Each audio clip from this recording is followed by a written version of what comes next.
Raffi Ahmad beberkan alasan pilih Ronaldinho dibanding legenda sepak bola lain di dunia. Presenter sekaligus pemilik klub Pras Cilegon FC, Raffi Ahmad, membeberkan alasannya mendatangkan Ronaldinho dibandingkan legenda sepak bola lainnya di dunia. Untuk diketahui, Ronaldinho akan bermain dalam entertainment mini match yang diselenggarakan Pras Cilegon FC untuk menyambut dimulainya kompetisi Liga 1 musim 2022-2023. Ex-pemain Barcelona ini dijadwalkan tiba di Indonesia pada akhir Juni mendatang. Selain itu, menurut Raffi Ahmad, Ronaldinho mempunyai banyak penggemar di Indonesia. Sebelumnya, pemilik Pras Cilegon FC lainnya, pengusaha Rudi Salim, mengatakan bahwa mereka sudah berkomunikasi dengan sejumlah pemain legenda sepak bola dunia. Namun, diskusi dengan pihak Ronaldinho berlangsung lebih cepat dan lancar.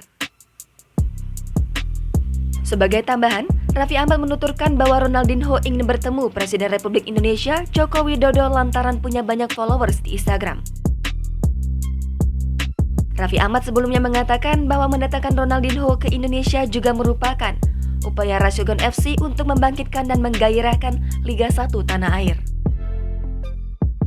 Namun, suami Nagita Slavina ini enggan mengatakan berapa uang yang harus dirogoh dari kantongnya demi mendatangkan Ronaldinho ke tanah air.